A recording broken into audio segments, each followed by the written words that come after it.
bright lights, welcome back to the Space Doctor series. If you are new here, my name is Angela. I'm an architect researcher and Feng Shui practitioner, and I believe that design makes a difference in everyone's quality of life.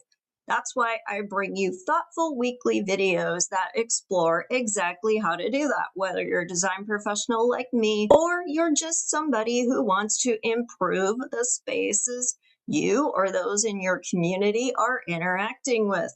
So you'll want to make sure you like and subscribe, because every week I use my Saluted Genesis card deck, which has two parts. We have foundational concepts, and what my research shows are 5 core theories that make up Saluted Genesis. I've paired each of those with a Feng Shui element, and every single week set the intention that the cards I draw are going to be the message that we most need to be thinking about, working with, looking at our own spaces with a different eye around these topics. And this week, the card I drew from Foundational Concepts is the stress card. Now, you can see on the stress card, it is showing 2 bolts of lightning. Those represent 2 different kinds of stress. Eustress, which is good stress, the kind of stress that makes us realize that we need to get things done, that keeps us motivated, and distress. Distress, obviously, is the bad stuff, the stuff we don't want. Essentially, stress is just a natural reaction that your body has when changes or challenges occur. The important thing to remember, and what the lightning is really all about, is that stress is a disruptor. Stress is saying, jump or be pushed. You need to make a change. Look around, think about what's going on. Stress is meant to be that momentary jolt. It is not meant to be chronic. So if you're looking at your life, if you're looking at your situations, your spaces, where can you find more ease? What do you need to change? In Feng Shui, we would also look at things like clutter or unfinished projects, things that need repairs. Those are causing micro stressors to you if you are not keeping on top of them. So how can you create an environment that's going to help you reset versus one that's going to have lots of little agitations in it or around it? So think about, is the lighting good? Are the acoustics good? Is the chair you're sitting in comfortable? All these things that we just take for granted, that we normalize, that we decide it's okay or I could work with it, until we stop noticing it. But it is creating stress in our lives. Are there environmental anchors in your space that are reminding you of stressful situations or stressful interpersonal dynamics? What could you do to change those out for more positive environmental anchors? Things that make you feel stronger, more empowered, more like you can handle things instead of being constantly disrupted or irritated.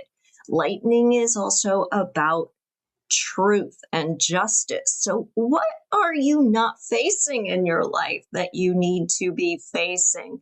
What truths are going on around maybe a job you're staying at because you need the money, but you know isn't making you happy or advancing your life's mission? A relationship that might have run its course, but it's easier to stay than to go.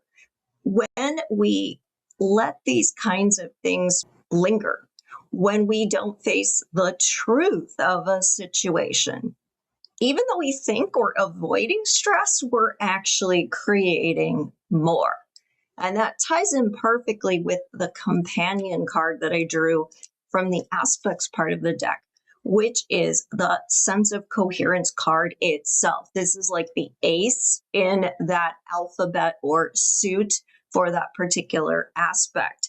Now, sense of coherence is associated with the metal element, and metal is all about logic and reality and truth and facts. And the card itself is a mirror ball, right? It is about looking and seeing the truth reflected back at you instead of what you want to see. A sense of coherence is how meaningful, manageable, and comprehensible our space is to us. I associate it with the phrase, I understand. So this is about bringing truth to the situation, bringing understanding to the situation, bringing order to chaos. How are we doing that in our lives? Sense of coherence, if you are working with the Bagua in Feng Shui, is associated with the metal guas, which are guas 6 and 7. So this is helpful people, travel, creativity, all of those things are impacted. So think about your office, your desk, your house, anywhere where you're interacting. What is going on in those zones? And how could you make some positive changes to bring a little bit more order, control, pattern to it? How could you leverage eustress to motivate you to make those necessary changes in your life to bring more clarity, to bring more ease, to bring better quality of life in for you and anyone you care about? So I hope that this was helpful. If you like this content, remember to like and subscribe so you can get a notification every single time I post a new video. And if you weren't aware, this is a beta version of the deck. There is a complete deck that is just about finished. So you definitely want to stay tuned because there are some new cards that I'm going to be introducing soon, including, I'm really excited about this, archetype cards for all 5 of these salutogenesis alphabets. So stay tuned for those. I'm really excited to introduce those to the readings and see how that dynamic helps you get even better insight and understanding. So thank you so much for tuning in, and I will see you next time.